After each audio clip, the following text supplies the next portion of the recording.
Listo, chicos, vamos con la segunda. Terminamos de ver el atributo de Dios. El primero que vimos fue la omnisciencia de Dios, ¿verdad? Y la omnisciencia de Dios, que fue el último que vimos, es que todo lo sabe, ¿verdad? Vamos al número 2. El segundo atributo, les dije ahora que estaba fuera de la grabación, los atributos de Dios son un montón. No nos daría la clase para poder hablar de todos, pero ya ustedes van a poder buscar, investigar y todo el tema de los atributos. El número 2 es la santidad de Dios. Esto significa que en Dios hay ausencia de mal, pero también quiere decir que incluye una forma de actuar siempre justa y limpia. Qué bonito, ¿verdad? Este atributo de Dios. Es decir, Dios en sí mismo es santo. Él nunca va a actuar en contra de su naturaleza. Nunca.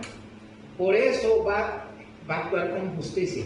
Y con justicia no está diciendo de que el malo le va a pagar con bien.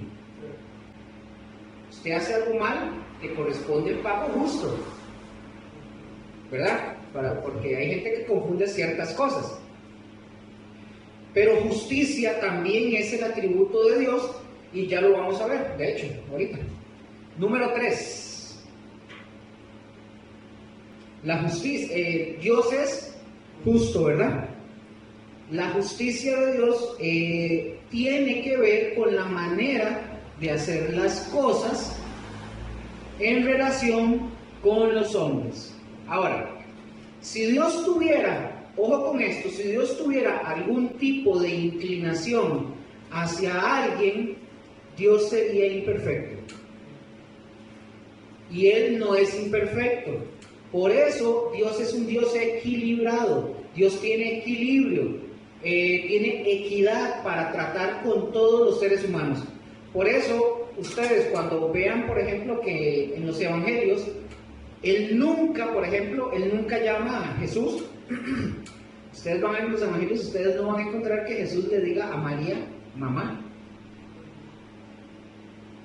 ¿Lo han visto? No le dice mamá.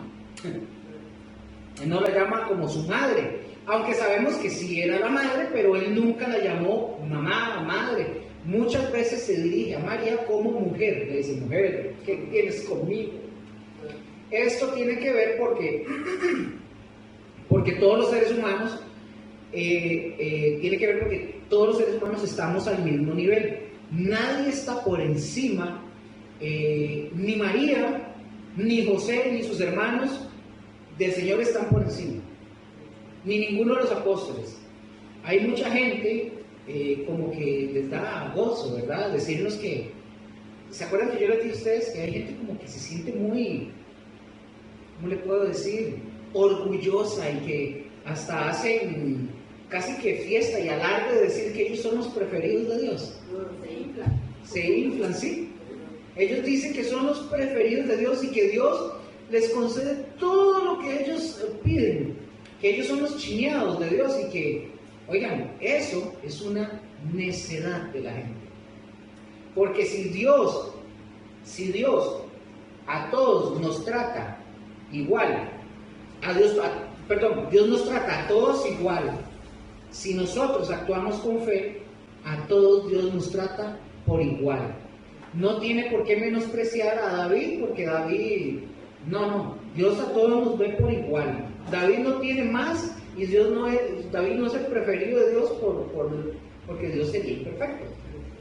Más bien dice la palabra que debemos buscar más bien al humilde. Y debemos al antiguo. Correcto. Entonces, correcto. De hecho, Dios no tiene predilección ni por los gringos, ni por los panameños, no tiene predilección ni por mexicanos, ni por ticos, no. Mucha gente decía, es que es como que lo pasan en Costa Rica. Pero no, Dios nos trata a todos, estoy hablando de los hijos, ¿verdad? Nos trata a todos por igual mientras estemos actuando con fe. Si ustedes están pidiendo porque sus necesidades sean suplidas con fe, entonces si está en la voluntad de Dios, Dios va a responder sus oraciones. Ahora, yo lo digo porque yo he escuchado gente de esos, como les acabo de decir, oye, a mí me choca escuchar ese tipo de personas, ¿verdad? Que yo soy el chiñado de Dios, ay, es que yo soy esto yo lo vomito, y escuchar esto es que yo soy la niña de los ojos de Dios. Usted no sabe cómo me choca escuchar esa frase, porque generalmente, no digo que todas, pero generalmente esa frase que dicen muchas, son los ojos, son las niñas de los ojos de Dios. Ah, pero andan de chismosas de casa en casa, ¿verdad? ¿No las han visto? Yo les puedo dar nombres y apellidos, pero no. No, porque si no, entonces me van a llamar a mi casa. Me llaman y me van a decir, me van a poner mensajes y todo, claro, y me van a decir, ¿usted quiere ver el mundo arder? Claro, que son, a mí me choca escuchar ese tipo de frases. Y lo dicen públicamente. Y lo dicen públicamente. Digamos, en una prédica se hablan de eso para decirlo. O sea, no. ¿Qué quiere decir? Por ejemplo, eso que dicen, que todo Dios se los chinea, no. O sea, por principio de cuentas, vamos a ver, ellos nos están como achacando o echando en cara que Dios no nos quiere por igual como a ellos, en ese tipo de frases. Que ellos son más preferidos que nosotros. O sea, que Dios tiene una predilección, ellos lo que quieren dar a entender es eso. Y se refieren así a Dios entonces, en este caso, Dios es justo. Entonces recordemos cuando escuchemos a esta gente, pedimos al Señor el fuego. No, mentira. Número 4. Número 4, el atributo de Dios es amor.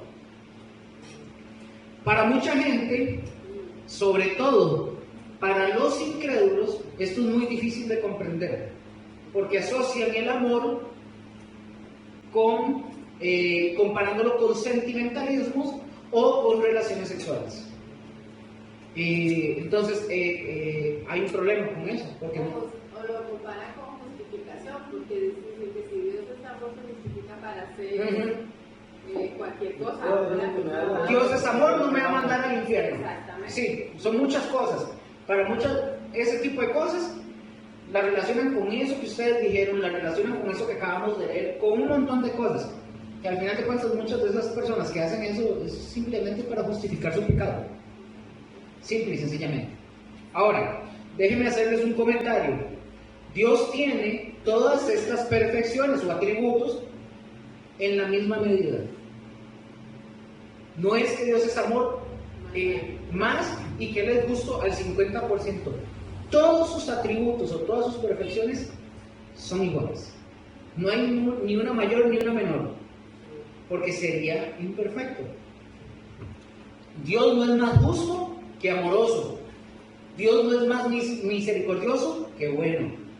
Todo lo que Dios es en sí está al mismo nivel, es parejo, así de simple.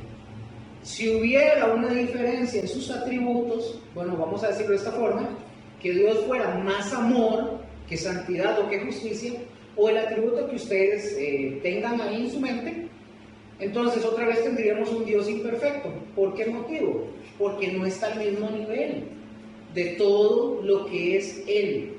Mucha gente se ha equivocado cuando habla de Dios o cree en Dios pensando que Él es, como dice la Escritura, que Él es amor, pero Él es amor a la par de justicia. Él es justo. Junto con Él es luz, junto con Él es la santidad, etc. El hecho de que se resalte de que Él es amor nos está hablando en algo relacionado con el tópico o sea, con el tema que estamos hablando, ¿verdad? Con este punto. Pero en ninguna manera, por amor, por decir, amor, no es un amor blandengue. No es un amor de esos, ¿verdad? Como nosotros, los seres humanos, ¿verdad? Que a veces nosotros tenemos y consentimos cosas por nuestros hijos o por nuestras parejas o lo que sea. Hay padres o mamás que le permiten a sus hijos hacer cosas terribles. Permitimos hacer a los hijos cosas terribles en el sentido de que nos faltan el respeto. Y dicen que básicamente que es por amor, y no es amor. Cuando nosotros consentimos a nuestros hijos, por ejemplo, una grosería, que nos grite, que nos golpeen, nosotros, ojo con esto, nosotros estamos actuando mal, pero eso no lo estamos haciendo por amor. Y ojo, no los disciplinamos y no los corregimos porque nos falta carácter. Es por eso. No es por el amor, ¿verdad? El amor de Dios, muchas veces hablamos, por ejemplo, del amor de Dios y pensamos, ¿se acuerdan que yo les puse un ejemplo de Santa Claus? Pensamos en Santa Claus, que mucha gente piensa que Dios lo comparan con Santa Claus y piensan en el amor de Dios y piensan en Colacho. Entonces ellos dicen que Colacho es aquel que siempre, recuerden que es el que se está... ¡Oh, oh, oh! ¡Feliz Navidad! ¡Oh, oh, oh! Siempre se está riendo. Y ustedes y yo le decimos a nuestros hijos, si usted no se porta bien, Colacho no le trae nada. Entonces llegamos a diciembre, se portaron 360 días mal, y llega diciembre y se portaron una semana bien y le damos los regalos. Entonces decimos y comparamos a Dios con Colacho, creyendo de que Dios va a pasar por alto nuestros malos comportamientos. Y no es así. Entonces el amor de Dios tiene características, tiene dos características, como mínimo. El amor de Dios es eterno y el amor de Dios es firme. Repito, el amor de Dios es eterno y el amor de Dios es firme. Son dos características que tiene. El amor de Dios, por un lado, es tierno porque nos trae consuelo y nos trae gozo, nos trae paz. Imaginémonos esto: si nosotros perdemos a un ser querido, ¿qué hace Dios con su amor? ¿Así? El amor de Dios es tierno y el amor de Dios es firme. Sí. Ok, con gusto. ¿Lo apuntaron? Sí. Sí, okay. Entonces, el amor de Dios es tierno porque nos trae consuelo, nos trae gozo, nos trae paz. Y les dije ahorita, imaginémonos que todos hemos perdido un ser querido. ¿Qué hace Dios con su amor? Él se manifiesta en amor. Un amor tierno. Estamos viviendo una angustia, estamos en una preocupación. ¿Y qué hace Dios? Dios se manifiesta con su amor tierno. Pero ojo con esto, pero cuando nosotros hacemos algo mal, ¿haría Dios bien en tratarnos con un amor tierno? ¿Verdad que no? Nos trata con un amor, sí, pero un amor firme. No se trata de crueldad ni de exceso, se trata de firmeza. Entonces, pecamos y Dios nos trata con firmeza. Entonces, pecamos y Dios nos trata con esa firmeza, es decir, Él permite en un momento determinado que escuchen esto, que todas las consecuencias de nuestros pecados, como ya lo hemos dicho en otras ocasiones, Él deja que pasen y vengan a nosotros como una aplanadora. ¿No les ha pasado? Pues sí, a mí sí, yo. Es que qué rica aplanadora. Entonces, digamos ahí, en Dios firme, ahí pueden dar el que corrige y disciplina. Que corrige y disciplina. Y cuando hablamos de que Dios es un Dios de... ¿Tierno o amor? ¿Cómo se llama? Fuego consumidor. Ese es un atributo también. Ese es, nada más que no hablamos de ese. Pero sí. Es un atributo también. Puede ser, sí, es un fuego consumidor, debe ser un atributo, o sea, su ira. De hecho, está el atributo de Dios, que es la ira de Dios. Yo no sé si la puse, ahorita me doy cuenta. Yo creo que no estaba, pero bueno. Entonces, que Él permite con ese amor firme que vengan las consecuencias de nuestros pecados y nos pasen como una aplanadora. ¿Y para qué sirve eso? ¿Para qué? Dígalo duro, por favor. Para que aprendamos. Uno de los casos que nosotros hemos comentado es el caso de David, no David, ¿verdad? Sino David, el rey David. Por ejemplo, ustedes se acuerdan, David, no por su propia mano, pero recuerdan que él mató o cometió un asesinato. ¿A quién mató? Ajá, ¿cómo se llamaba el esposo? Urías, correcto. Mata a Urías porque había cometido adulterio con la esposa de Urías y lo manda al frente de batalla para que se lo echen. Así al suave. Entonces, no por David, vamos a decir, no porque David fuera un consentido de Dios, porque Dios dijo, acuérdense que cuando van a buscar para ungir a David, Dios le dice al profeta, le dice que buscaría un varón conforme a su corazón, que era David. Pero no le pasó eso así como así, ¿verdad?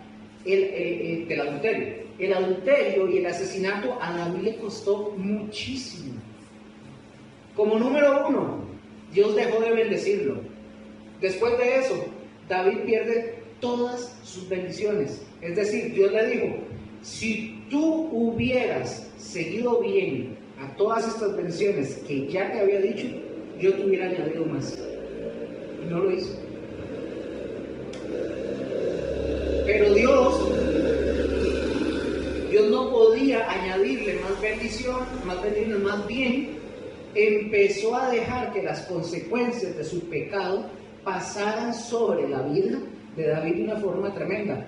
¿Qué le pasó a David? Bueno, él se enfermó y recordemos que uno de sus hijos mató a otro, uno de sus hijos violó a una de sus hijas, después un hijo suyo le persiguió para matarlo, violó a sus esposas a la luz de todo el mundo, no os quede escondidas, ¿verdad? En fin, una serie de cosas en las que Dios permitió para que David sufriera el castigo. Qué pena. Entonces, no pensemos nosotros, ustedes y yo, que es por su gracia y que bueno, sí es cierto que Dios derrama de su gracia sobre nosotros, pero eso no quiere decir que nos va a consentir a que nosotros pequemos. No lo va a consentir nunca. Yo sé. Sí, bueno, como en Atenas, todo lo que pasó ahí, o sea, todo lo que pasó ahí fue un castigo para cada persona o pues, algo fuera. Dice, ¿para qué dice la palabra que están las leyes? Pero para castigar al infractor, más los que no infringen las leyes, que vivamos en paz. Entonces, pero igual son muchas de las veces, son consecuencias. Yo les dije a ustedes un día, si yo maté a una persona cuando yo no era creyente, y a mí viene ahorita la policía y me dice, usted está arrestado por un crimen que cometió hace 20 años, pues yo tengo que ir a la cárcel porque es la consecuencia. Pero no dejo de ser salvo. Yo tengo que pagar las consecuencias de eso. ¿Y cuántas consecuencias no tenemos que pagar de otras cosas que hacemos? Pónganse a pensar cada uno, yo estoy pensando en las mías. Piensen. Y ahí me las apuntan en una hoja, nada que ver. Sí. Entonces nosotros tenemos una tendencia horrible, todos los seres humanos, hacemos algo y no nos pasa nada. O sea, hoy pecamos y vemos, no pasó nada. Y en lugar de arrepentirnos y regresarnos al buen camino, decimos, no pasó nada. Lo vuelvo a repetir. Entonces, ¿Dios qué es lo que tiene que hacer Dios? Disciplinarnos. Y a mucha gente de los cristianos no les gusta a veces hablar de la disciplina. De la disciplina de Dios, ¿verdad? Porque estamos aferrados que Dios no castiga. Eso es mentira. Dios sí castiga, es como le dijo David que haría con Salomón, como un padre castiga a un hijo. A veces nosotros hacemos la diferencia, por ejemplo, y decimos, bueno, yo no voy a utilizar la palabra castigo, voy a utilizar la palabra disciplina, pero no cambia las cosas. O sea, yo digo, yo no voy a decir, Tavo, te voy a castigar, no, voy a cambiarla por disciplina. Pero no cambia, porque al final de cuentas la disciplina es castigo. La disciplina sigue siendo castigo, no cambia las cosas. En realidad, Dios sí castiga y nosotros también como padres, en la muestra hacia nuestros hijos, de nuestro amor firme, también debemos disciplinarlos. Dígame a mí que yo tengo que leñatear a Jan a veces. O sea, tenemos que disciplinarlos, también debemos castigarlos. Porque si nosotros les permitimos y les dejamos que hagan cosas, ¿qué van a terminar haciendo? Van a terminar por no respetarnos en absolutamente nada. Ahora, no quiero decir esto que no nos duele, porque sí duele. O sea, pegarlos. O sea, le pegó alguna vez a algunos, los chiquitillos. ¿Verdad? Sí duele. No es bonito. No es bonito, pero duele castigar a nuestros hijos, pero lo hacemos por el bien de ellos, al final de cuentas. A usted lo leñatearon bastante, ¿verdad? Y una cosa más, aquí se los comento. Háganlo, David, por ejemplo, en el caso suyo, ustedes que no tienen hijos, cuando lleguen a tener hijos, háganlo antes de que Dios lo discipline a los hijos. Háganlo ustedes. Sí. Sí. Porque oiga, si Dios llega a disciplinar, vamos a ver, si yo no disciplino a mi hija y Dios llega a disciplinar a Yana, es mejor que la discipline yo. Porque Dios... Aparte que Dios nos manda a nosotros, a nuestros padres, a instruir, a... Correcto. Correcto. Entonces puede ser que sea más costoso el castigo que nosotros, la disciplina que Dios le ponga a nuestros hijos o a nosotros mismos puede ser más costoso que el que nosotros le podamos poner. Nosotros como padres, ¿y saben por qué debemos de hacer eso que dijo Raquel ahorita? ¿Saben por qué debemos hacerlo? ¿Por qué debemos disciplinarlos? ¿Por qué debemos? ¿Qué dijo Raquel? Instruirlos y todo eso. ¿Por qué? ¿Saben por qué? No, aparte de eso, pero ¿sabe por qué los padres deben hacerlo? Porque somos los responsables, porque Dios nos dio esa responsabilidad. Ajá. Y somos los representantes. Los padres somos los representantes de Dios en la casa.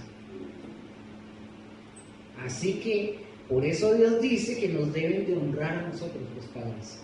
O sea, nuestros hijos nos deben honrar. Ustedes, hijos, deben honrar a sus padres. No porque ellos sean buenos o malos. Es porque son los representantes de Dios en la casa. Ojo, la posición que Dios les da a ustedes y me da a mí y a Rose. Y ustedes cuando sean padres. Por eso aprendamos que el amor que tiene Dios para nosotros tiene dos caras. ¿Cuáles dijimos? ¿Ustedes lo notaron? ¿Cuál? Ajá, tiene dos caras, la tierna y la firme. Y muchas veces, sobre todo en el pasado, por ejemplo, los papás tendían, y de verdad, yo no sé si le pasó a usted o a usted Raquel, los papás tendían a no mostrar ese lado tierno, los papás generalmente, demostrar ese lado tierno porque eran los duros, ¿verdad? Los duros, los fuertes, a los que se les tenía que obedecer, pero eso era una equivocación porque también hay que demostrarle a nuestros hijos la ternura. Yo soy duro con Diana en muchas cosas, pero yo a veces yo llego y la cago, la curruco y le digo que yo la amo. Y en la palabra dice, así como dice, los hijos deben honrar a nuestros padres, los padres no deben provocar a ira a nuestros hijos. Entonces es como un poco controlar todo. Correcto. Porque usted acurruca a Yana, y nosotros nos acurruca a Josué. Y yo llego a Josué a darle un abrazo y se quita. No, y más bien me abraza la mía.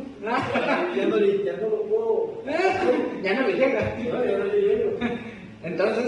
Entonces debemos demostrarle a nuestros hijos la ternura también, la ternura. Ellos nos deben de recordar no nada más porque los varones, por ejemplo, salimos, al igual que las mujeres, bueno, ahorita no tengo igual trabajo, pero que hay que salir a trabajar y proveer por el vestido y por el alimento. No, ellos también tienen que ver la parte afectuosa de nosotros. Ellos deben también de recordar que los abrazamos, que los besamos, que les decimos que los amamos. Debemos enseñarle a nuestros hijos a que aprendan a recibir amor también. Tienen el privilegio de que mostramos el amor. De hecho, en mi caso, que crecí de forma disfuncional, ni sin mamá, sin papá, ni nada, yo veo a Yana y yo le doy gracias a Dios, porque ella está, a pesar de que no somos perfectos, pero ella está en un hogar, está con sus padres y recibe el amor de sus padres, y también la disciplina. Importantísima. Entonces los hijos, igual que ustedes, tienen el privilegio de que mostramos el amor, y la gente que se burla de eso, cuando vemos eso, ¿por qué creen que se burlan? Porque ellos nunca lo recibieron, nunca lo han recibido, y hay que decirle a nuestros hijos eso. Dios tiene esas muestras y esas manifestaciones hacia nosotros, el amor tierno y el amor firme. Número 5. Dios es verdadero. ¿Esto qué quiere decir? Quiere decir que Él no engaña a nadie, quiere decir que Él cumple sus promesas. Este atributo nos dice que Dios es consistente consigo mismo. Ahora, imagínense que Dios nos hace una promesa y luego no la cumple. Entonces, ¿sería Dios perfecto? ¿Verdad que no? No sería perfecto. Eso no pasa. Dios no pasa por ese tipo de cosas. Dios es perfecto. Dios nos ha dado promesas y Dios siempre las va a cumplir, porque Él es perfecto. Vamos a ver algunas citas. Igual ayúdenme, porfa. Jeremías 10:10, Juan 14:6, Romanos 3:4, ya les repito, 1 Timoteo 1:9 y Jeremías 10:10. ¿Me dicen si ocupan y les repito?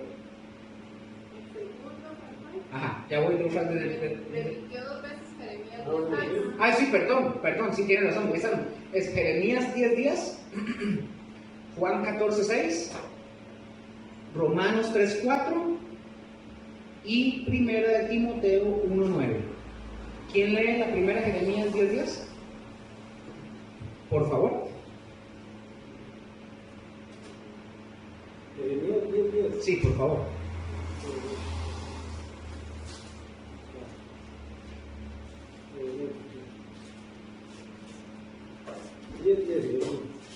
Mas Jehová es el Dios verdadero.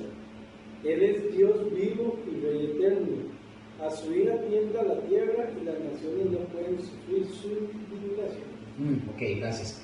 Entonces ahí tenemos, Dios es consistente cuando Él se irrita, cuando Él se enoja. Es decir, cuando Dios se enoja, porque esa es otra de las cosas que a la gente no le gusta.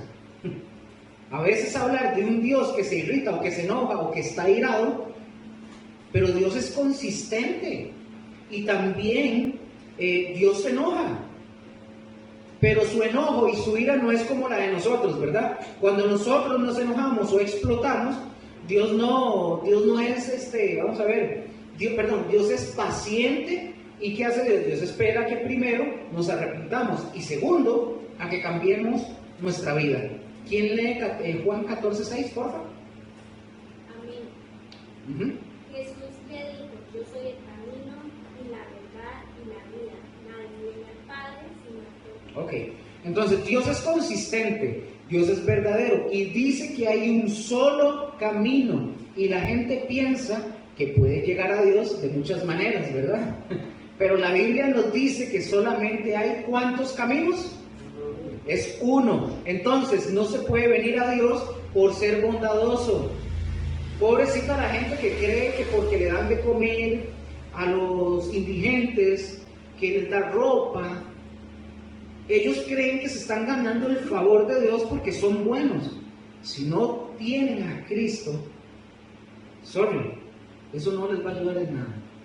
Entonces, no se puede venir a Dios por ser dadivoso, o porque hay mucha gente incluso que piensa que porque hace muchas buenas obras, entonces creen que Dios les va a perdonar. Se van a quedar semejantes sorpresas y no se arrepienten. ¿Ustedes sabían que hay narcotraficantes que tienen o sostienen casas de recuperación como los alcohólicos anónimos? Hay narcotraficantes que sostienen iglesias católicas, así lejos, en poblados, y les dan plata para que el Padre les dé la bendición, porque creen que eso les va a dar salvación o a perdonar lo malo que hacen. Y creen que haciendo buenas obras se van a ir al cielo. Ish. Pero ahí dice que hay ¿cuántos caminos? Uno, ¿verdad? ¿Y ese camino cómo se llama? Jesús. ¿Y a dónde lleva ese camino? a la casa del Padre, que es el cielo. Romanos 3:4, ¿quién lo tiene, por favor? De ninguna manera, antes bien sea Dios veraz y todo hombre mentiroso, como está escrito, para que sea justificado en tus palabras y vienes cuando fueres juzgado. Ok, Dios es veraz, nosotros no podemos nosotros sí podemos ser encontrados mentirosos. Dios no. Primera de Timoteo 1:9, por favor. ¿Quién la tiene? Conociendo esto, que la ley no fue dada para el justo, sino para los transgresores y desobedientes, para los impíos y pecadores, para los irreverentes y profanos, para los parricidas y matricidas, para los homicidas. Para los homicidas. ¿Qué son parricidas? ¿Saben? ¿No saben? ¿Matricidas? ¿Qué? ¿Qué es? ¿No saben? Los parricidas son los que matan los padres, papás. ¿Y matricidas? Eso. Entonces ahí nosotros tenemos la forma por la que Dios nos dio la ley. Y al final de cuentas, algunos, aunque no nos gusten este tipo de cosas, y a lo mejor nosotros no cometimos ningún tipo de pecados así como estos, así, pero ahí están. Para ellos es la ley, para que ellos sepan que existe una ley, para que sepan el motivo por el cual van a ser juzgados.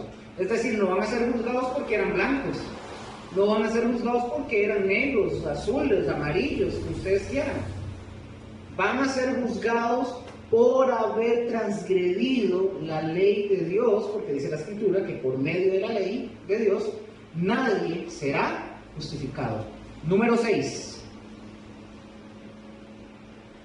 ¿Ven qué bonito esto? Dios es trascendente. ¿Lo tienen, verdad? Sí. Esto significa que Dios es independiente de su creación. Él puede, esto me gusta, a mí me encanta, oiga. Él puede existir sin ella. ¿Y quién es ella? La creación. Dios puede existir sin la creación. No depende de su creación o lo que Él haya hecho. Eso es la trascendencia de Dios.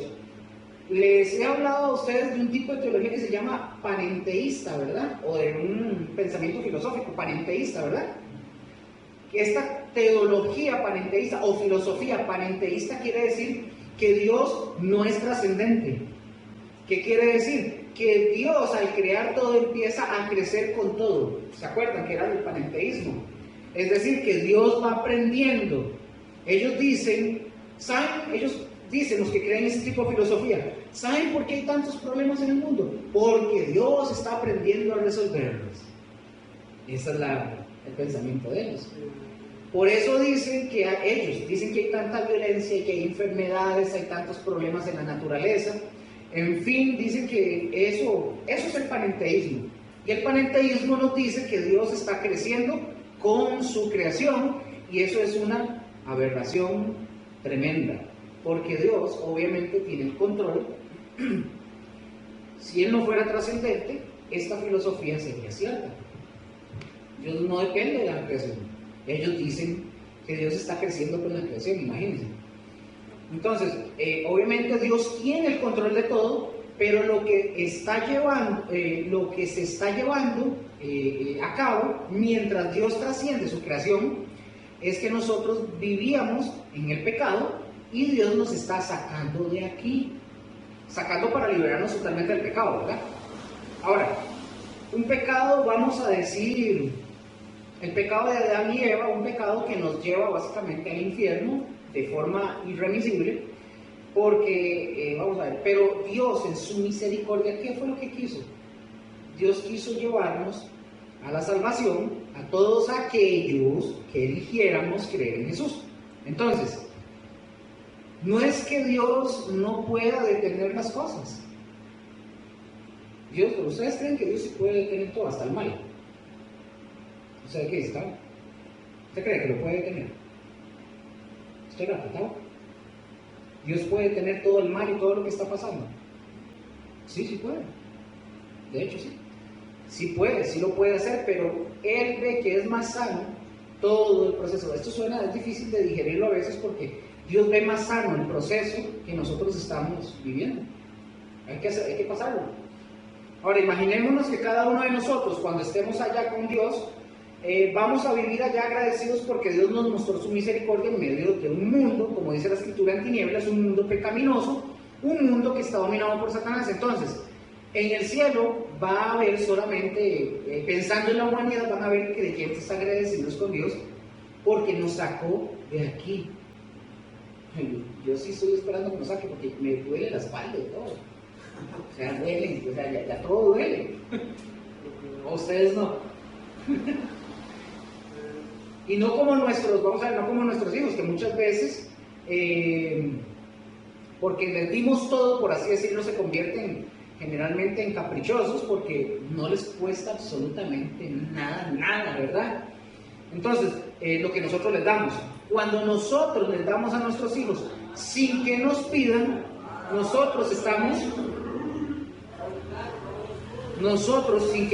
nosotros les damos a nuestros hijos sin que ellos nos pidan, nosotros los estamos maleducando en lugar de hacer que ellos valoren las cosas. Por eso Dios a nosotros nos pide que oremos y Él sabe ya nuestras necesidades, pero ¿por qué nos pide que oremos?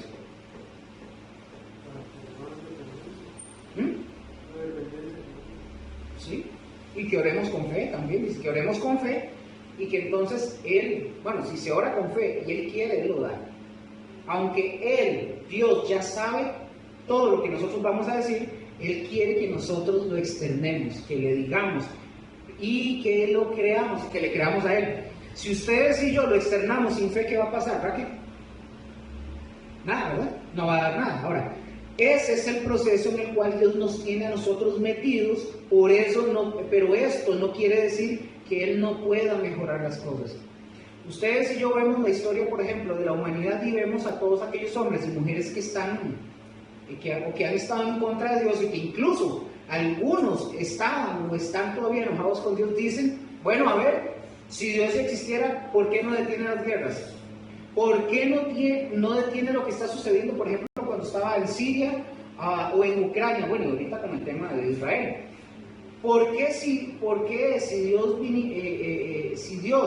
viniera y detuviera la guerra en Ucrania, qué creen que van a decir los seres humanos si Dios se mete y detiene todo? ¿Ustedes creen que la gente le va a decir a Dios gracias? No le van a decir gracias, aunque Él venga y lo haga. Van a decir que Dios es un tirano. Van a decir que Dios es un metiche, que está metido en todo. Imagínense que parte de lo que va a suceder en la gran tribulación, dice la palabra que la gente, cuando esté sucediendo todo lo de la gran tribulación, que la gente va viendo todo lo que sucede, ni aún así se van a arrepentir, que más bien van a blasfemar más contra Dios. Entonces, díganme ustedes, ¿qué pasa? La gente, vean, es absurdo que la gente diga, y si Dios existiera, ¿por qué no quita eso? Dios lo puede hacer, pero si Dios lo hace, igual no creen en Él. Entonces, van a decir que es un tirano, que está metido en todo y que siempre va a querer hacer la voluntad de Él. Quiere ser policía, ¿verdad? De todos. Entonces, ok. Por eso Dios no detiene todas las cosas. A través de la palabra, Él quisiera que todos asimiláramos y viviéramos para que todos, la viviéramos para que viviéramos en paz, pero como un acto voluntario. Y un acto voluntario tiene que ver con la humildad y reconocer que Dios sí tiene la razón. Y si yo amo o amara a mi prójimo y mi prójimo me amara a mí, entonces todos esos problemas serían desechados. Pero el problema está en que en nosotros habita todavía el pecado. Número 7.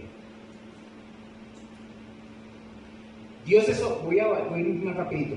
Dios es omnipotente. Omnipotente quiere decir que Dios es todopoderoso. Todopoderoso, que Él todo lo puede hacer. En la Biblia se enseña 56 veces que es todopoderoso, que Dios es todopoderoso. Este atributo de Dios que Dios tiene es una de las cosas que se nos menciona, este atributo de Dios, ya casi, no se duerme, ya casi. Este atributo de Dios es una de las cosas que no se menciona en ningún otro libro, por decir, un libro que hable sobre divinidad, que hable de divinidad sobre la tierra, ¿verdad? Ninguna religión sobre la tierra que sea obviamente alejado de la palabra de Dios dice que su Dios es todopoderoso. Ninguno. No lo hay. Por ejemplo, por eso la gente tiene muchos dioses. Está el dios del trueno. ¿Quién es? Ese mismo. Está el dios del trueno, está el dios del río, está el dios de las cosechas. Hay un montón. Nosotros, recordemos, en el caso de Gustavo y yo somos de extracción católica. Y cuando tenemos problemas difíciles, ¿a quién había que recurrir? Bueno, no sé si se acordará, pero había que recurrir, obviamente, si fuéramos idólatras, ¿a quién se le enseñaba en la tienda del frente que había que pedir? Si, digamos, tuviéramos problemas, a San Judas Tadeo. Había que pasar ahí a la iglesia del Taño a pedir una velita. Sí, y no era gratis. No era gratis. San Judas Tadeo, ¿qué hacía? Él se encarga de las cosas difíciles. Ahora, si nos está yendo, si se nos está abandonando el tren, ¿a quién había que recurrir? ¿Se acuerda, no? A San Antonio. Y para que se apure y haga el milagro, pongámoslo de cabeza. Sí. Por eso, ¿ven? Entonces, ustedes pueden ver cómo existen una serie de dioses porque ellos no tienen un Dios todopoderoso. Y para bendecir a los animales. San Isidro. San Isidro, ajá. Y también había que llevarle labradoras. Ahora, este atributo solamente nos dice la Biblia que nuestro Dios es todopoderoso. Por eso Él no quiere, por eso Dios no quiere nada de la idolatría. Él no nos pidió ni que adoráramos a la madre de Jesús, ni que adoráramos a Pedro, ni a Pablo, ni a Isaías, ni a Josué, ni a Luque, ni a Ronnie Chávez. Digamos a uno la posibilidad que, o sea, uno de carajillo y muchas formas se ve que está San Pedro, que es el que lo recibe a uno en el cielo, ¿verdad? Que tiene la llave del portón para entrar al cielo. Ajá. Y nos metían también en las aulas que Dios venía en una nube, ¿verdad? Y solo se le veían los brazos, hablando, pegando algo. Entonces era así todo loco. Pero eso no, Dios no quiere nada de eso. Dios es todopoderoso y es el Dios que todo lo puede. Ahora, y nosotros, vamos a ver, lo hacemos nosotros actualmente, vamos a ver, en el nombre. Si nosotros pedimos algo y queremos algo, ¿en el nombre de quién pedimos nosotros? ¿Y por qué pedimos en el nombre del Hijo?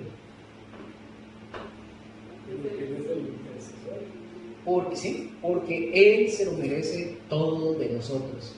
Nosotros no nos merecemos nada. Nada. Él sí se lo merece todo. Y aquí vamos a despedazar algunos mitos. Ya casi, aguante, hágase así. Ya casi. Nosotros normalmente estamos acostumbrados a que nosotros le pedimos algo a Dios y le decimos, escuchen esto, pongan atención con esto porque esto sí pasa. Nosotros le decimos, por ejemplo, en una oración, terminamos la oración y decimos en el nombre de Cristo Jesús, amén, ¿cierto? Ahora imagínense en esto, si yo oro ahorita y tenemos una necesidad y oro y digo, te pido esto, Señor, amén, ¿eso quiere decir que no nos va a escuchar Dios? ¿Por qué? Porque si lo estoy haciendo con fe. Ok. Eso, bueno, vamos a ver, ¿será así la actitud? No debería ser así. Bueno, por eso dije, vamos a derribar algunos mitos. Vamos a ver. Yo bien podría decir al final de la oración en el nombre de Cristo Jesús, pero si Dios, alguien dijo esto, no me acuerdo ahorita, pero si Dios no ve en mí, en mi corazón, la sinceridad, la humildad, la verdad de lo que yo estoy pidiendo, entonces Dios no tiene por qué contestar. ¿Se acuerdan que yo les dije? A veces nosotros decimos y nos aferramos a tradiciones. Es que tiene que decir en el nombre de Jesús, amén. Y si yo digo, Señora, por favor, bendícenos, amén. Si yo lo hago con sinceridad de corazón y Dios lo ve, Dios lo va a hacer. Entonces, bueno, voy a seguir ya para avanzar y para que vean. Dice la clínica. ¿Verdad? Que está interesante eso, ¿verdad? Esos son algunos mitos. Pero porque me fui y me perdí. Ahora, si no lo hacen, dígame. Es que se contradice. Bueno, no, si lo tomamos así, y no es que siempre tenemos que pedir todo en el nombre de Jesús. Sí. Ajá, entonces.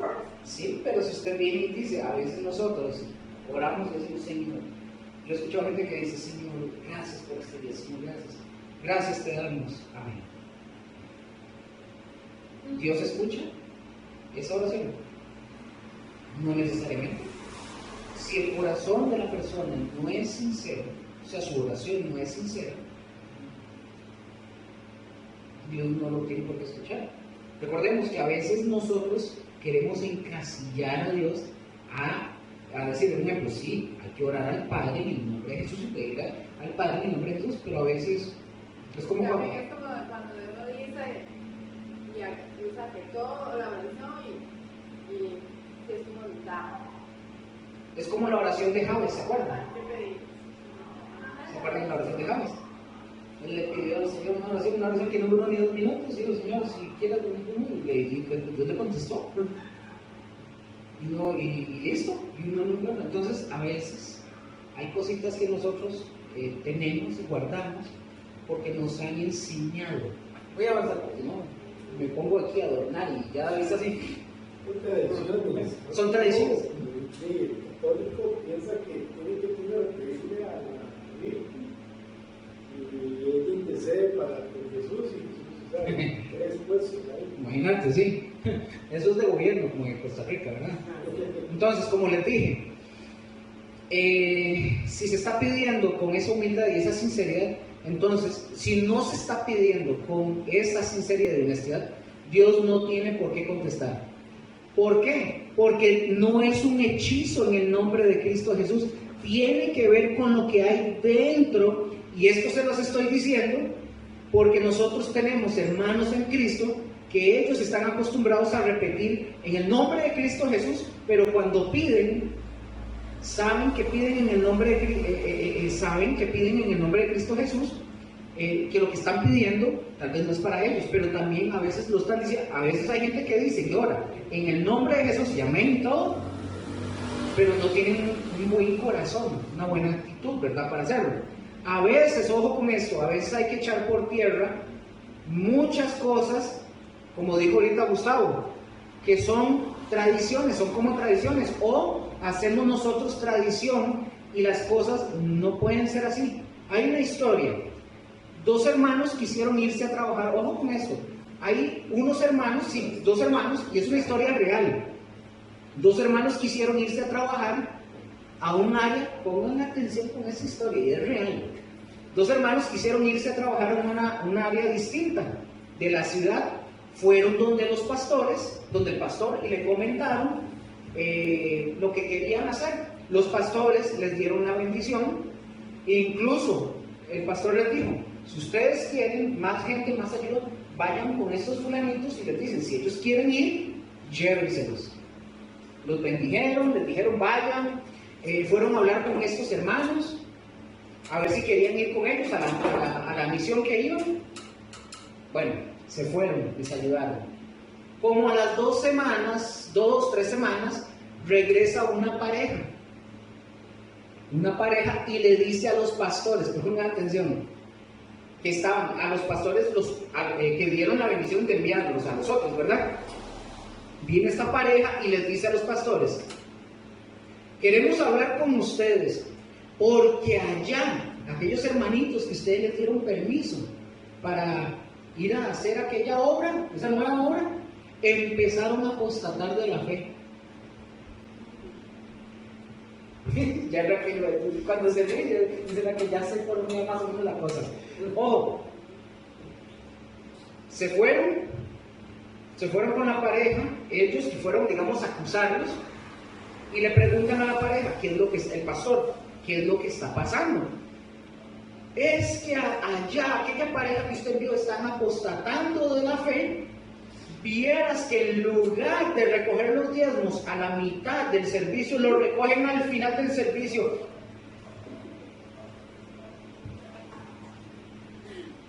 Eso es apostatar de la fe. ¿En serio? Les estoy hablando de gastos legales. Fueron a hacer eso diciendo que porque o sea, si usted lo recoge al inicio, a la mitad o al final, les voy a contar algo rápido. Cuando Rose y yo nos pasamos acá, a mí me pasó algo similar, porque donde nosotros venimos, cuando se celebra la Santa Cena, se celebra al inicio, se termina la alabanza y viene el servicio, y el pastor tiene ya una forma de hacerlo. Cuando llegamos aquí, resulta que Josué lo hace diferente. Josué lo ha hecho al inicio, lo ha hecho al final, lo ha hecho diferente. Entonces, al principio yo, para mí fue quebrarme esa cultura, ¿cómo digo ahora?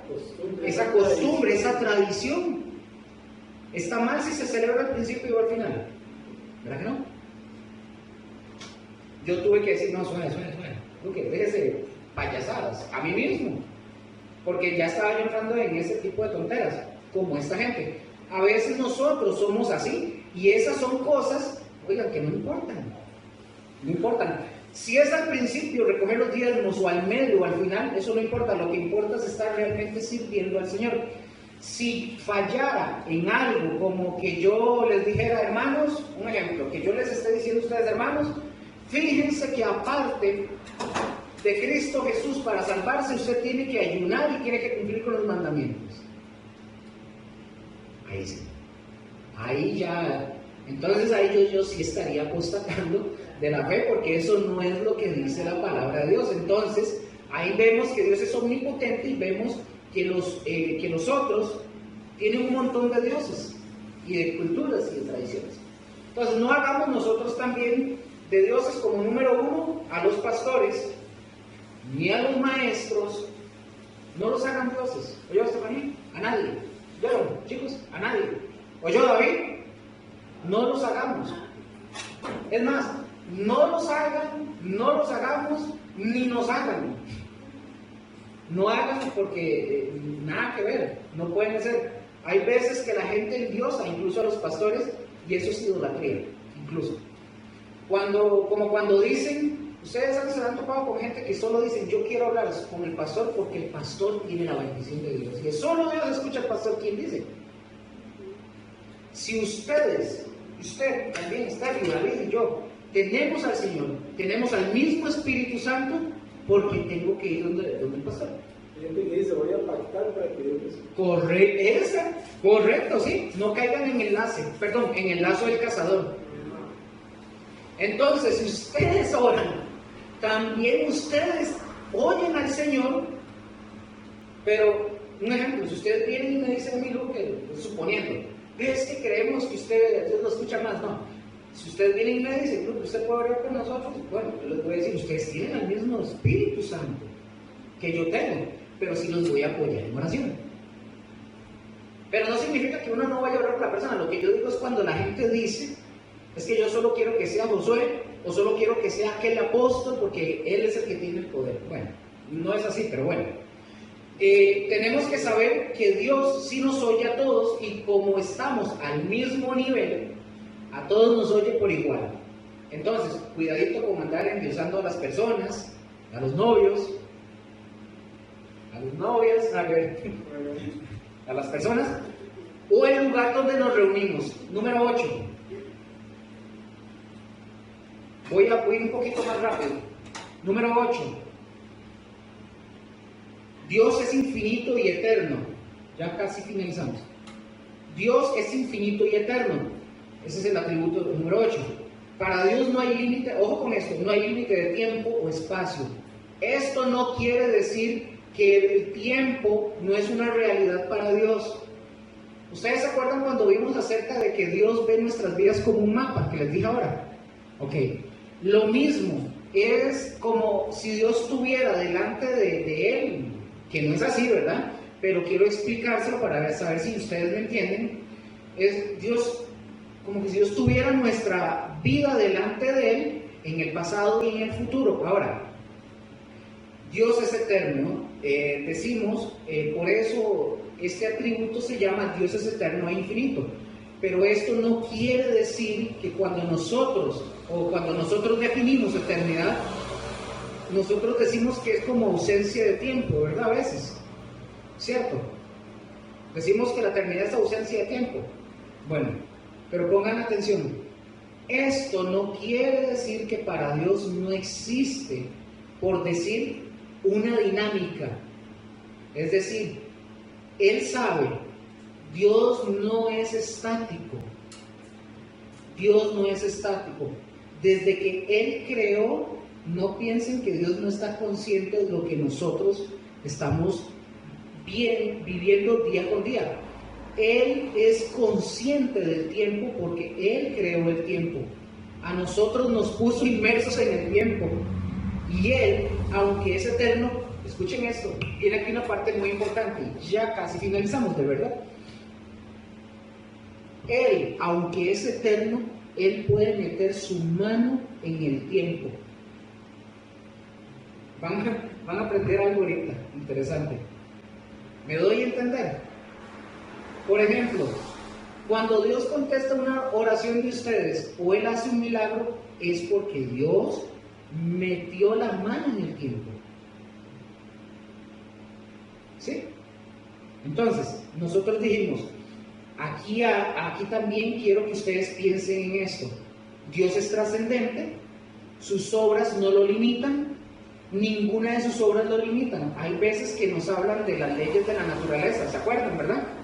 Y los que no creen en Dios dicen que esas leyes no pueden ser rotas, ¿cierto? ¿Verdad? Dicen que las leyes no pueden ser rotas, ¿ok? Bueno, desde la perspectiva de ellos, no pueden ser rotas, porque ellos no conciben un Dios todopoderoso, un ser que sí puede meter la mano en el tiempo y hacer milagros. Yo no sé cuántos de ustedes, o ustedes ya han visto algún tipo de milagro. ¿Sí? Ok. Déjenme hacerles una aclaración. Yo sé que lo que nosotros, porque aquí va a ser, lo que nosotros hacemos, y yo no quiero que ustedes se sientan mal. Por ejemplo, nosotros decimos, hoy me levanté, hoy vi la luz del sol, hoy salimos a trabajar o hicimos algo en la casa. Eso es un milagro de Dios. Nosotros decimos eso, ¿cierto? Pero les digo algo, eso no es un milagro de Dios. Ahora sí ya como... No, eso no es un milagro. Ya voy con allá. Pero se quedaron pensando, ¿verdad? Se quedaron maquinando, la verdad. No es un milagro de Dios. Eso no es un milagro, eso es parte de la concesión que Dios hizo con el ser humano, de que el sol brille todos los días, de levantarnos todos los días, de que Dios nos da para vivir. Pero un milagro, ¿qué es un milagro? Es aquel que rompe con lo natural. Por ejemplo, el caso que yo les comenté de aquel hombre, ustedes les comenté que un hombre apareció con cáncer y llamaron a la familia y a los amigos y le dijeron, él muere esta noche. Hubo un milagro, el man se levantó y apareció sin cáncer y siguió viviendo y todavía está vivo. Eso es un milagro. Eso sí es un milagro, porque eso rompe con todo lo natural. Lo natural. Una mujer llegó a la congregación, ojo, todos estaban orando por esta mujer porque esta mujer tenía cáncer. Llegó un domingo a la iglesia muy contenta después de que oraron por ella y radiante, con una bolsa donde vienen las radiografías, la saca y estaba limpia. Eso es un milagro. Esa mujer ya no tenía cáncer. Entonces, eso sí son milagros. Lo otro, lo que nosotros hacemos, es parte de la bendición que Dios nos da todos los días. Es parte. Pero entonces, este Dios que sí es maravilloso, que nosotros tenemos, que es todopoderoso, que trasciende su creación, Él puede hacer lo que Él quiera, porque no lo limita. Su eternidad no es estática. ¿Verdad? Igual podemos decir, es un milagro que abrimos los ojos, pero un milagro es aquel cuando nos dicen aquel que estaba agonizando o alguien que murió y resucitó. Eso es un milagro, porque rompe todas las leyes. ¿O me equivoco? Hablamos de que vamos a ir a la eternidad, y esto que les voy a decir es cierto. Muchos cristianos no están muy contentos de ir al cielo, y es en serio. Hay muchos cristianos que no quieren ir al cielo, y es en serio. Muchos cristianos no están animados de ir al cielo porque creen que la eternidad es aburrida, que no, porque no hay tiempo. Y no, en serio, chicos, la eternidad para Dios es dinámica, no es estática. Imagínense que no quisiéramos ir al cielo, y si el cielo fuera algo así como que ya no nos movemos. Ellos se imaginan como que es que estábamos así como que y vamos a estar. No es estática la eternidad. Dios nos habla de una nueva creación, de cielos nuevos. Acuérdense lo que dice la palabra en la Biblia. Dios nos abre, recuerden, una pequeña ventana o una pequeña ventanita para que nosotros veamos hacia allá, donde Él nos tiene un montón de cosas o de sorpresas, pero Él no quiere que ustedes se imaginen como que si, vamos a ver, como que si estuviéramos todos sentados con un arpa cantando aleluya y quietecitos. No. Hay muchas cosas que vamos a hacer y que vamos a estar alabando a Dios. Y vean, se alaba a Dios viviendo para Él. Incluso hay muchas cosas, imaginen que va a haber mucho, o sea, va a haber una nueva creación. Y les digo esto, la Biblia no lo dice. La Biblia no dice si van a haber dinosaurios. No, yo no lo sé. Pero tratemos de pensar un poquito que va a ser el reino de la eternidad, que puede haber ahí. Es más, cuando Zeus tenga que morir, tal vez lo vean allá. O sea, esto es algo extra bíblico, esto no lo dice la Biblia, eso es algo mío. Yo tuve mascotas y tal vez las vamos a encontrar, y el gato cabezón lo vamos a encontrar ahí, Estefanía. Nosotros decimos que este universo es infinito, como lo dijimos ahora, pero ahora conocer la nueva creación de Dios, imagínense lo que nos puede llevar del tiempo conocer la eternidad. No vamos a terminar nunca. Es la idea de un Dios que es todopoderoso, que trasciende su creación, que es eterno y que es infinito. Pero esto no quiere decir que es un Dios estático, que ya no se mueve. Voy a leerles este Salmo 92. Ha estado dura esta clase. Chicos, es dura. ¿Se acuerdan que les había dicho en las clases anteriores? Estas que vienen son bravas, pero tenemos que terminarlas. Ojo, Salmo 92. Dice, antes que naciesen los montes, vean qué lindo esto, antes que naciesen los montes y formases la tierra y el mundo, desde el siglo y hasta el siglo, tú eres Dios. Es decir, nos habla de algo dinámico. La Biblia nos muestra, por lo que está narrando, que hubo un tiempo, que es en la eternidad obviamente, en la que Satanás, por ejemplo, se rebela contra Dios. Les pregunto, oigan, si se rebeló es porque hay dinamismo, hay movimiento, hay vida. Y esto es muy bonito en este pasaje, porque nos habla así como yo lo señalo, que es desde la eternidad. ¿Y dónde empieza la eternidad? No se sabe. ¿Quién sabe? No se sabe, pero desde la eternidad hasta la eternidad. ¿Y dónde termina la eternidad? No termina. El salmista nos da una idea de la dinámica en la eternidad de Dios. Número 9. Número 9 dice, Dios es inmutable. Es decir, esto significa que Dios nunca cambia. Ojo con esto, nunca cambia ni cambiará, porque Él no difiere de sí mismo. Fíjense cómo he estado hablándoles de los atributos, y que de repente los enlazo. Aquí, por ejemplo, cuando hablamos de que Dios es inmutable, quiere decir que obviamente la doctrina panenteísta no es cierta, porque si fuera cierta, Dios no sería perfecto. Otra vez, porque Dios estaría aprendiendo, porque está cambiando, porque se está perfeccionando. Si así fuera, si Dios de alguna manera se perfeccionara o aprendiera algo, entonces Dios no es perfecto. Y el Dios de la Biblia es perfecto porque es inmutable, es decir, no difiere de sí mismo. Vamos a suponer cuando Dios dijo, sea la luz, ¿qué fue lo que pasó? Apareció Juan Vainas y le dice, Señor, ¿qué tipo de luz? No.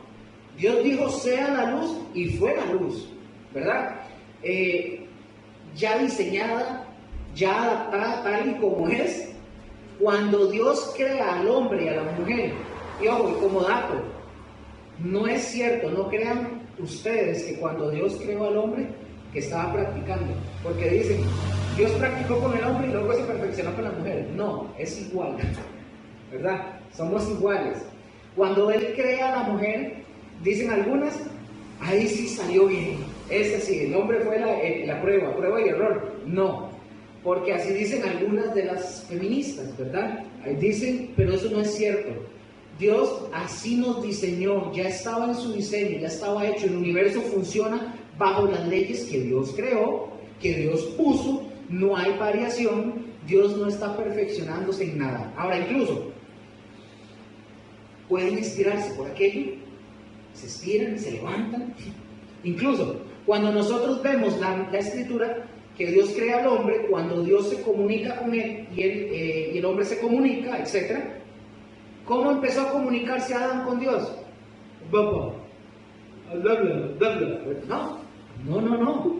Ya estaba el lenguaje, ¿verdad? No era así como hacer fogata. No. Ya estaba en su lenguaje, ya el lenguaje estaba diseñado, y vemos cómo Adán se comunica perfectamente con Dios. Ahora, Dios le dice a Adán, pongan el nombre a todos los animales, y Adán le dijo, ¿qué es eso? No, Adán no le dijo eso. No, Adán sabía lo que eran los animales. Y recuerden, Dios crea al hombre a su imagen y semejanza. O sea, le dio sus perfecciones, pero a nivel del hombre, ¿verdad? Incluso, uno de los ateos más conocidos que existió en el mundo se llamó Claude Lévi-Strauss.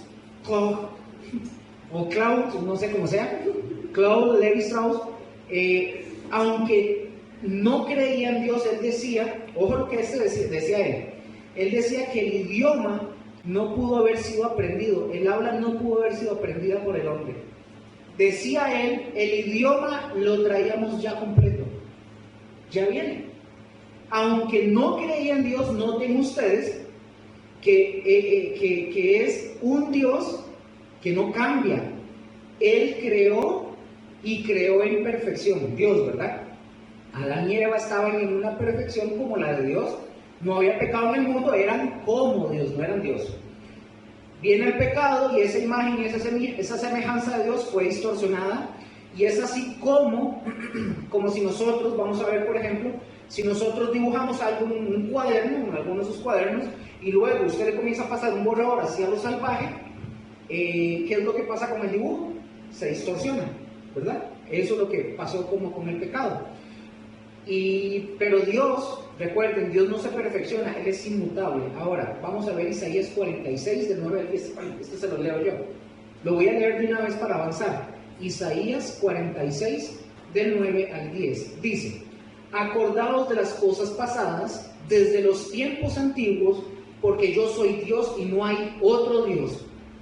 Y nada hay semejante a mí. Otra vez lo dice.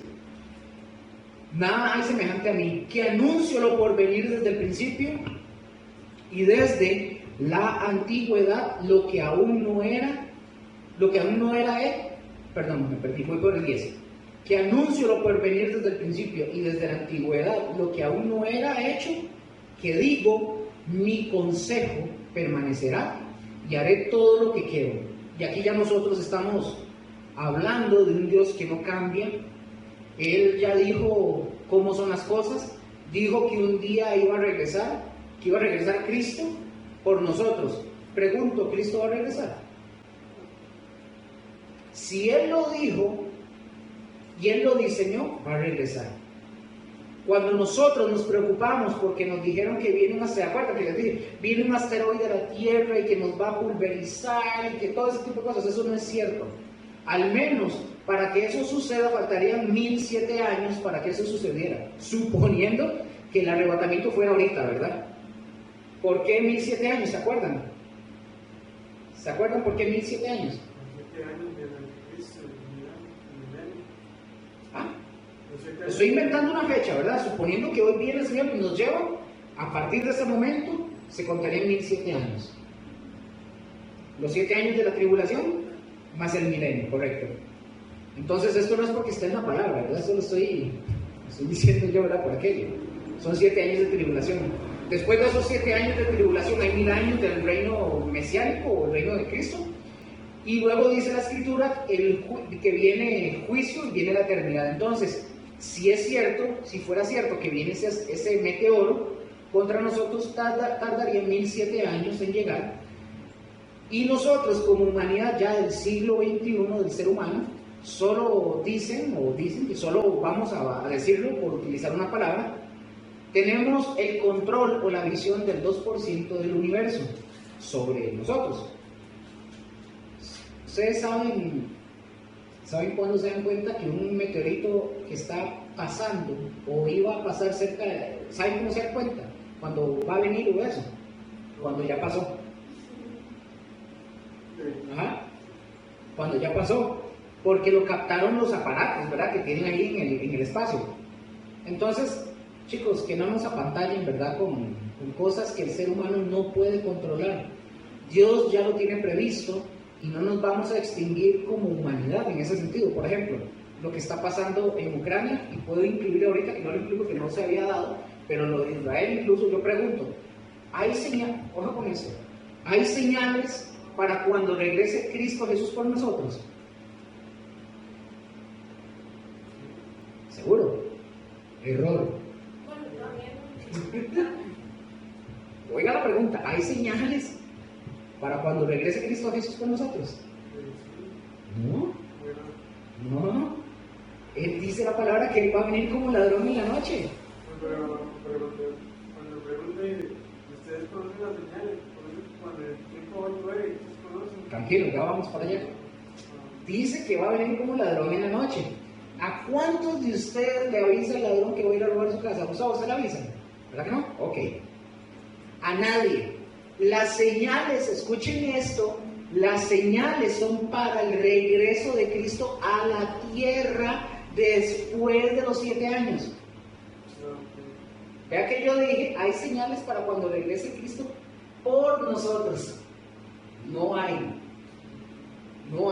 Viene como ladrón en la noche.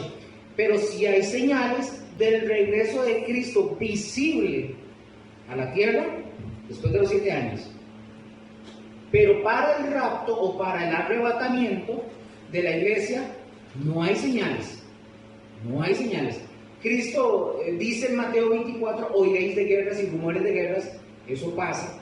Y no estoy diciendo que yo me alegro, ni mucho menos eso, ¿verdad?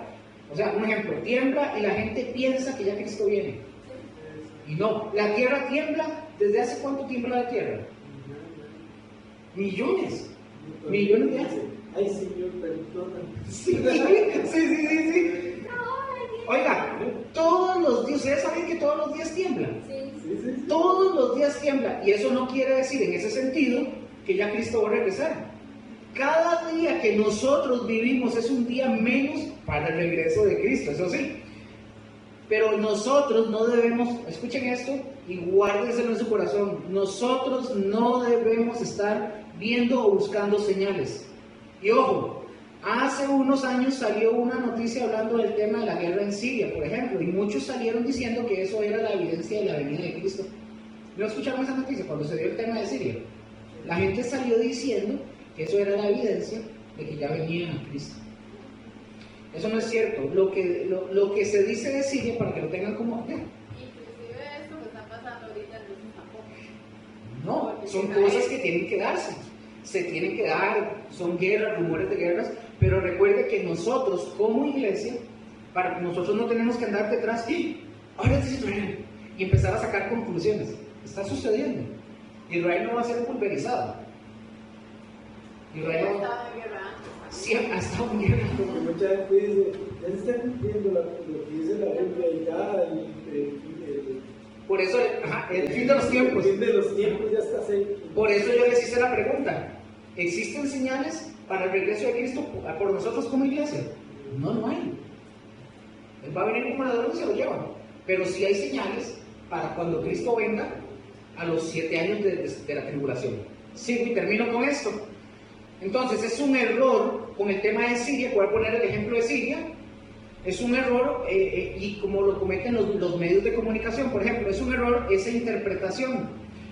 Eso tiene que ver con es un error de que tenga que ver con la venida de Cristo, o que se va a acabar el mundo. Si ustedes van a Isaías 17, del 1 al 4, no lo busquen, solo apúntenlo. Isaías del 17 al 4, ustedes van a ver que se habla de la caída de Siria. ¿Pero de cuál Siria? De la que está hablando en aquella época, esa Siria que era enemigo de Israel. De aquella Siria está Siria y Asiria. Son dos, ¿verdad? Isaías 17. 17 del 1 al 4. Entonces, ojo lo que dice. De aquella Siria en la que cuando viene a Siria, destruye primero a los sirios. Es que son parecidos, entonces tengo que hacer el énfasis para que sepan de cuál estoy hablando. Asiria viene, destruye de primero a los sirios y les dice la palabra que les pasa como una planadora, los destruye, y 2 años después se lleva cautivo a Israel. Es de esa Siria la que está hablando la palabra. Ahí. Entonces la gente dice, eso está diciendo porque la hizo palabra cuando se... Nada que ver. Y entonces, si ustedes ven también Isaías 7:8, ahí ustedes van a ver que esa Siria, para que el cumplimiento sea efectivo, ahí mismo Isaías dice que van a pasar un tiempo de 65 años. A esa Siria que está hablando Isaías, es a la que se refiere, porque 13 años después viene Asiria otra vez, y déjeme decirles la historia, viene Asiria a Siria y destruye Siria. Es que es complejo, destruye Siria y 2 años después se lleva cautivo a Israel. Esa profecía, esa era para aquel tiempo. La Siria que hoy actualmente existe, que es una nueva Siria, es una nueva Siria, se la sacaron de la manga. Fue como el as de la manga. En la primera mitad, se la sacaron de la manga en la primera mitad del siglo XX, porque ya no existía la Siria antigua. ¿Me doy a entender? Es un poco complejo, pero me doy a entender. Entonces, no crean todo lo que oyen, mejor lo revisan en la palabra. Vayan a la palabra. Que ya está por regresar Cristo, pues bendito sea el Señor, ojalá sea así. Sería bueno para nosotros. Chicos, muy pesada la clase, yo sé, pero muchas gracias. Terminamos.